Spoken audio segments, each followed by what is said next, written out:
इस फिल्म की शुरुआत में हम चाइना को देखते हैं, जो रेगिस्तानी इलाका। यहीं पर एक ग्रुप जो कि लुटेरे थे, उनका कुछ सोल्जर्स पीछा कर रहे होते हैं। दुश्मनों से बचने के लिए लीडर विलियम, जो काफी बहादुर है, वो अपने लोगों को कहता है कि कुछ घोड़ों को आजाद कर दो ताकि ये हमारा पीछा कर रहे लोग उन घोड़ों के पीछे चले जाएं और हमें भागने का मौका मिल जाए। हुआ भी बिल्कुल ऐसे ही। इन्होंने जैसे दो घोड़ों को आजाद किया, सोल्जर्स उनके पीछे चले गए और ये मौका पाकर भाग निकलते। ये लोग रात के टाइम एक केव यानी गार में होते हैं। वो ये राज खोलते हैं कि वो यहाँ एक बहुत खास ब्लैक पाउडर ढूंढने आए। उनका सफर शुरू से ही बहुत खतरनाक था। इस दौरान वो 20 से ज्यादा लोग खो चुके हैं और उनके पास रिसोर्सेस यानी यहाँ रहने के वसाइल भी बहुत कम बचे हैं। जब वो लोग पीछे हटने का सोच रहे थे कि एक क्रिएचर का साया नजर आया, जिसके साथ ही वो क्रिएचर सामने आकर इस ग्रुप पर हमला कर देता है, जिससे हुआ ये कि बचे हुए बाकी लोगों की भी मौत हो जाती है और अब सिर्फ विलियम और उसका दोस्त ही जिंदा बचते हैं। वो क्रिएचर मॉन्स्टर दोबारा अटैक करने के लिए आता है, लेकिन विलियम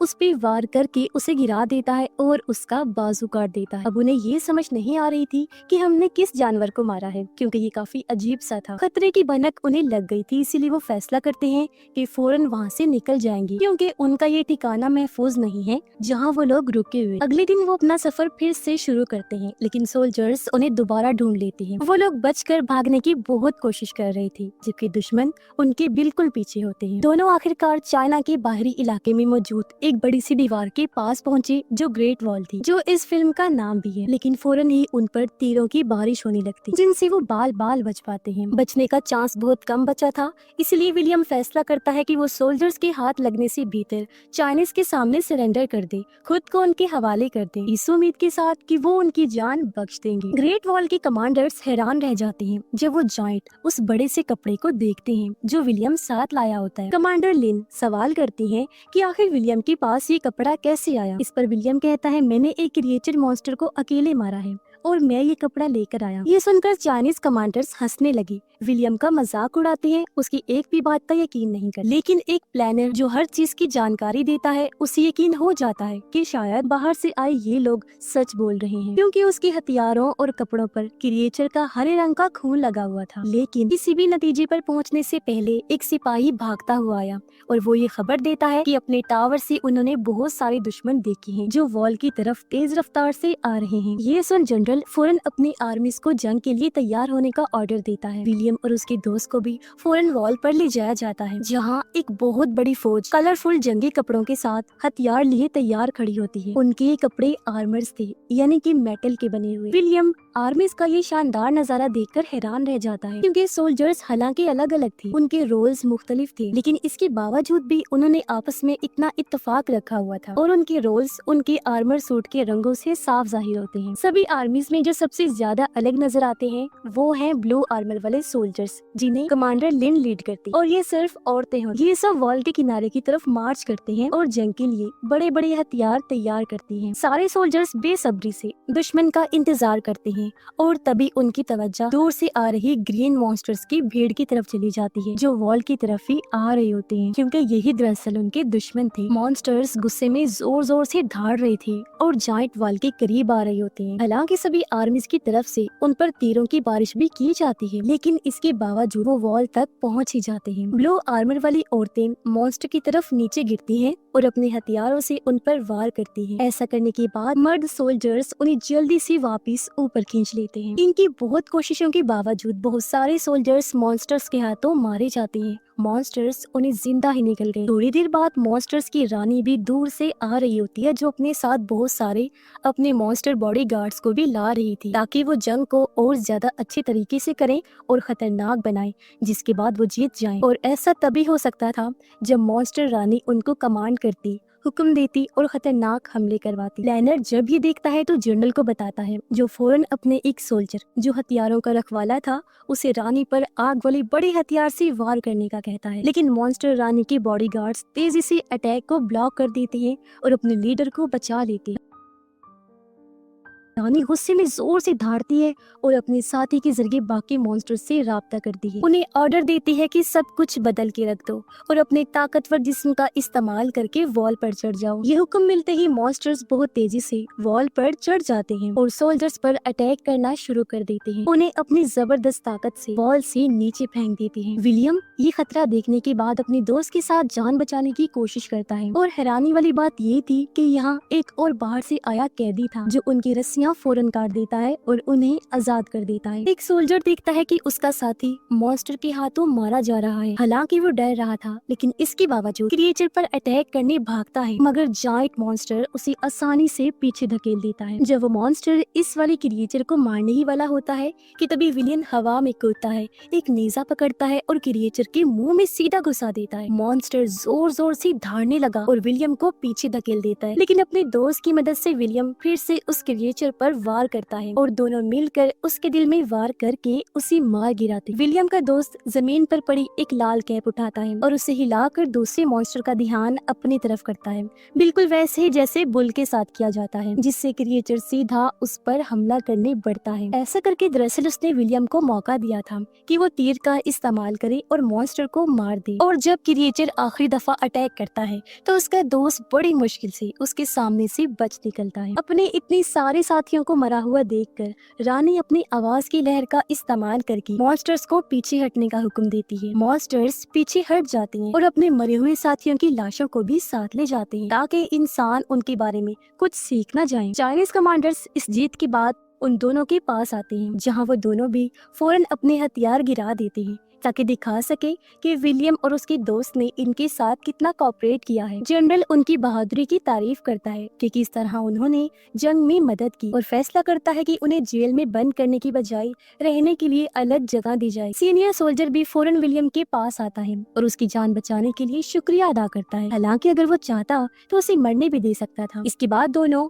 उस कैदी से भी मिलते हैं जिसने इनको आजाद किया था। पता चलता है कि वो भी 25 साल पहले यहाँ ब्लैक पाउडर ढूंढने आया था, लेकिन तब से यहाँ पर कैद है। वो उन्हें वो मिस्टीरियस ब्लैक पाउडर दिखाता है जो वो ढूंढ रही थी और यकीन दिलाता है कि ये उन तीनों के लिए काफी होगा। वो कैदी कहता है कि जैसे ही अगली लड़ाई शुरू होगी वो तीनों यहाँ से भाग निकलेंगे, क्योंकि जंग के दौरान हम आसानी से निकल सकते हैं। इनकी बातचीत चल ही रही थी कि तभी प्लानर उन्हें अर्जेंट मीटिंग के लिए बुला लेता है, क्योंकि उसे उनके सामान में एक मैग्नेट मिलता है, एक मकनातीस। प्लानर का मानना है कि यही वो चीज है जिस वजह से विलियम पहली बार मॉन्स्टर को आसानी से मार सका था, क्योंकि मैग्नेट शायद क्रिएचर की माइंड को कमजोर करता है। पता चलता है कि मॉन्स्टर्स को टाओटीज कहा जाता है और वो 20 साल पहले किसी दूसरे प्लेनेट सैयारे से जमीन पर आए। उस दिन के बाद से ही ये क्रिएचर्स हर 60 साल बाद उठकर चाइना के नॉर्थ एरिया में अटैक करते हैं, सब कुछ खा जाने की कोशिश करते हैं ताकि वो अपनी क्वीन को फीड करके उसे ये सब खिलाकर उसकी ताकत कई गुना बढ़ा दें, जिससे उन मॉन्स्टर्स की तादाद भी ज्यादा हो जाए। चाइना के कैपिटल में 2 मिलियन लोग हैं जो यहाँ से सिर्फ 300 मील की दूरी पर। अगर क्रिएचर्स ऐसे ही पलते बढ़ते गए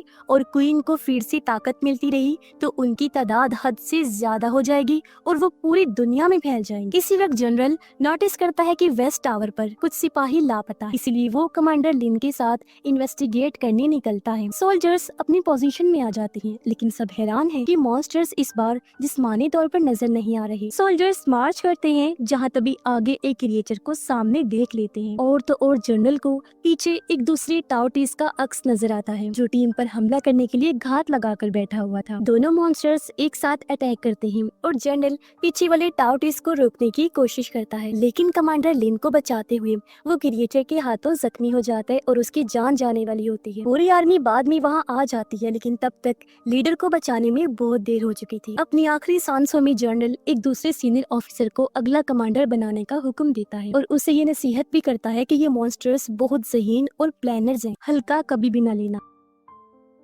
एक बड़ा फ्यूनरल होता है जिसमें कमांडर को दफन किया गया। सभी लोग अपने लीडर का गम मनाते हैं, हजारों कैंडल्स हवा में छोड़ते हैं ताकि जनरल को मौत के बाद वाली जिंदगी में चैन आराम मिल सके। जल्दी ही चाइना का एक ऑफिसर वहां आता है, साथ में वो रिकॉर्ड्स भी लाया था जो 60 साल पहले मॉन्स्टर्स की जंग के दौरान लिखे गए थे। पहले वाले जनरल ने रिपोर्ट की थी कि क्रिएचर्स पैरालाइज हो गए, यानी उनके हाथ पैर काम करना बंद कर गए, जिसके बाद वो लोग सोल्जर्स का पीछा करते हुए पहाड़ों तक पहुँच गए, जहाँ एक मैग्नेट भी था जो जो विलियम के मैग्नेट जैसा था। अब मैग्नेट क्रिएचर्स पर कैसे असर करता है, इसको टेस्ट करने के लिए विलियम मशवरा देता है कि वो लोग एक बड़े हुक का इस्तेमाल करके टाउटीज को जिंदा पकड़े, बिल्कुल वैसे जैसे वेल को पकड़ा जाता है। लेकिन विलियम का दोस्त इस प्लान से खुश नहीं है और विलियम को याद दिलाता है कि उनका प्लान ब्लैक पाउडर लेकर भागना है। इसी दौरान प्लानर बहुत ज्यादा बेहोशी की दवा बनाता है और हुक्स पर लगाता है ताकि वो लोग एक क्रिएचर को जिंदा पकड़ सके। जल्दी टाउटीज बहुत ज्यादा तादाद में आ जाते हैं और दीवार पर चुपके से चढ़ने की कोशिश करते हैं, लेकिन सोल्जर्स भी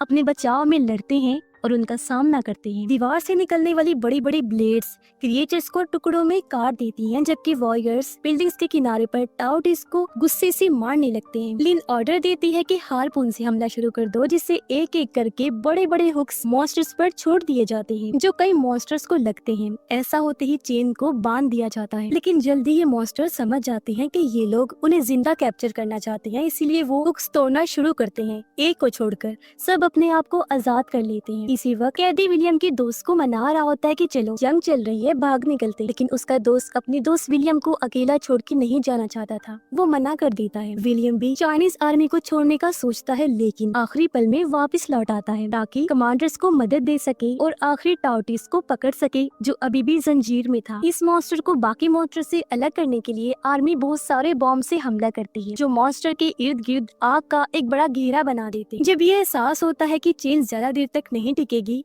विलियम तेजी से वहाँ आया और मॉन्स्टर तक पहुँच जाता है। वो उस मॉन्स्टर को बांध देता है ताकि उसे वापस ले जा सके, लेकिन उस पर दुश्मनों का अचानक हमला हो जाता है और वो अपनी जान बचाने के लिए लड़ने लगता है। किस्मत से उसका दोस्त वहाँ आकर विलियम को बचा लेता है, साथ ही उसे डांटता है कि वो उनके भागने वाले प्लान पर अमल क्यों नहीं कर रहा। उनकी बहस के दौरान और मॉन्स्टर्स हमला कर देते हैं, जो फॉग कोहरे से निकल के आते हैं, लेकिन विलियम और उसका दोस्त मिलकर मॉन्स्टर्स को मार देते हैं, उनकी आंखों में शूट कर करके। ऐसे ही काफी देर तक इनकी फाइट चलती रहती है। मॉन्स्टर्स आग की वॉल को पार करके ज्यादा तादाद में आकर उन पर हमला कर देते हैं, लेकिन चाइनीज आर्मी बॉम्ब से उन पर हमला करके टाउटीज को ब्लास्ट में उड़ा देते हैं और दोनों की जान बचा ली जाती है। वो लोग जल्दी से उस मॉन्स्टर को पिंजरे में डाल देते हैं और मैग्नेट का असर टेस्ट करना शुरू करते हैं। हैरानी की बात ये होती है कि जैसे ही कोई आदमी उस मैग्नेट पीस को मॉन्स्टर के पास ले जाता है, वो बिल्कुल हरकत करना बंद कर देता है, जिससे मैग्नेट का असर जाहिर हो गया था। इसके बाद इन्हें मॉन्स्टर्स की मौजूदगी का एहसास बेस के पास से होता है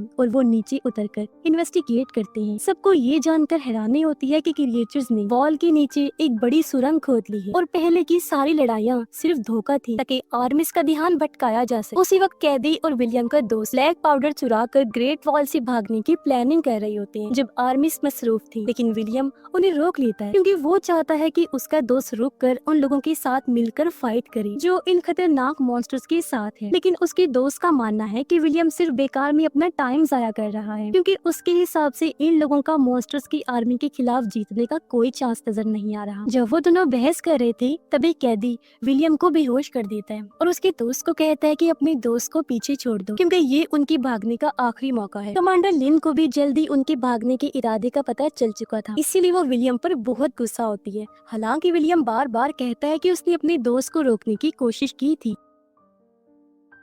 अब कमांडर लिन का गुस्सा तभी थोड़ा कम होता है जब एक वॉरियर गवाही देता है कि हाँ, उसने विलियम की बातें सुन ली थी जब वो अपने दोस्त को भागने से रोक रहा था। लिन फौरन ऑर्डर देती है कि गद्दारों को कैद कर दिया जाए और विलियम को एक सेल में लॉक कर दिया जाता है ताकि वो आर्मी के प्लान्स में और दखलंदाजी ना कर सके। टाउटीज तक पहुँचने के लिए लिन फैसला करती है कि वो गर्म एयर बैलून्स का इस्तेमाल करे, लेकिन ये चीज अभी तक टेस्ट नहीं की गई थी और उसको चलाने वालों के लिए बहुत खतरा बन सकता है। लेकिन लिन फिर भी ऐसा करने का हुक्म दे देती, जिसमें कई लोग मारे जाते हैं जब वो ब्लैक पाउडर से बनाई गई फ्यूल से बैलून्स को आसमान में उठाने की कोशिश करते हैं और सिर्फ कुछ ही सोल्जर्स बचते हैं जो कैपिटल की तरफ निकल पड़े। थोड़ी देर बाद विलियम को छोड़ दिया जाता है और वो फौरन भागकर बाहर आता है जहाँ एक बैलून अभी भी छोड़ा हुआ था। वो पूछने की कोशिश करता है कि क्या हुआ है। तब प्लानर उसे बताता है कि वो टाउटीज को रोकने में फेल हो गई है जो इस वॉल को तोड़ने में लगे हुए, और तभी कमांडर लिन ने विलियम को आजाद करने का ऑर्डर दिया है क्योंकि वो खुद कैपिटल की तरफ निकल निकल गई है। प्लानर विलियम को बताता है कि अब उनकी सिर्फ एक ही उम्मीद, क्वीन को मारना, क्योंकि उसकी मौत से उसके सारे मॉन्स्टर साथी जाम हो जाएंगे,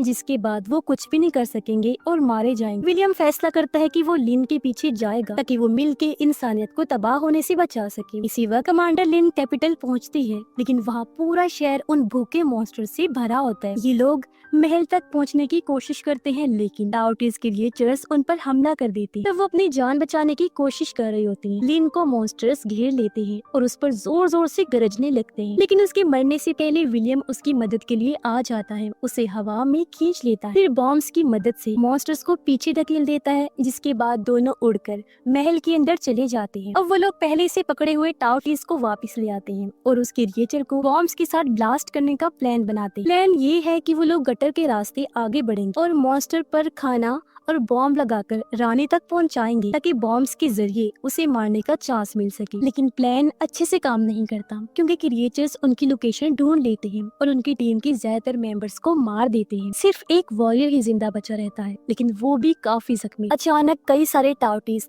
अंडरग्राउंड सुरंग में हमला कर देते हैं। ये देख वो वॉरियर फैसला करता है कि वो अपनी जान देकर बॉम्ब्स को एक्टिवेट कर देगा, मॉन्स्टर्स को उड़ा देगा और ये रास्ता ब्लॉक करेगा। अब टाइम जाया ना करते हुए वॉरियर फौरन बाहर का दरवाजा खोलता है और वो मॉन्स्टर जो बॉम्ब से बंधा होता है उसे छोड़ देता है। क्रिएचर का जैसे मैग्नेट हटा देते हैं, वो फौरन जाग जाता है और बिल्कुल प्लान के मुताबिक वो दिया गया मांस खाने लगता है और सीधा बाहर भागता है ताकि अपने क्वीन को ले जा सके। तीनों लोग टावर के अंदर पहुंच जाते हैं और वॉरियर दरवाजे पर रुककर मैग्नेट की देखभाल कर रहा। विलियम और लिन ऊपर की तरफ भागते हैं ताकि बॉम्ब्स का अच्छा सा शूट कर सके। विलियम क्वीन पर बॉम्ब वाले तीर से हमला करता है, लेकिन बॉडीगार्ड्स उस अटैक को ब्लॉक कर देते। तीर वापस मुड़कर हवा में फट जाता है और मॉन्स्टर्स अलर्ट हो जाते। विलियम फौरन टावर के और ऊपर चढ़ने लगता है ताकि दोबारा कोशिश कर सके, लेकिन क्वीन अपने सब साथियों को बिल्डिंग पर अटैक करने का ऑर्डर देती है, जिसकी वजह से सारे मॉन्स्टर्स टावर के अंदर घुस जाते हैं। इस दौरान वॉरियर मैग्नेट को अपने साथी की तरफ फेंकता है और खुद मॉन्स्टर के हाथों मारा जाता है। विलियम दूसरी बार शूट करने की कोशिश करता है, लेकिन क्रिएचर्स फिर से तीर को ब्लॉक कर देते हैं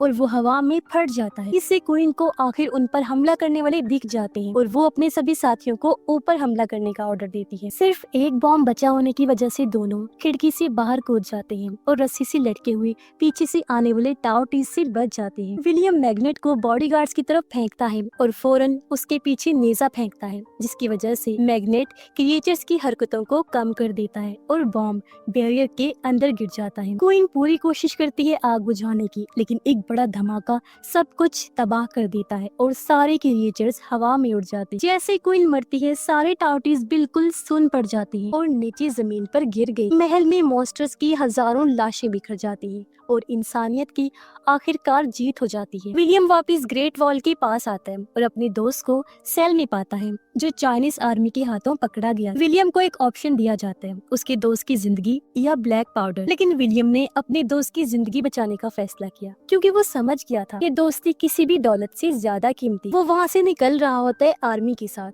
जबकि लिन उसे ऊपर से देख रही। ये एक तरह का गुड बाय करने का तरीका था, क्योंकि दोनों एक दूसरे को पसंद करने लगे। विलियम भी पीछे मुड़कर देखता है और उसे लगता है कि वो फ्यूचर आने वाले वक्त में इस जगह वापस जरूर आएगा। और इसी के साथ इस फिल्म की कहानी यहीं पर खत्म हो जाती।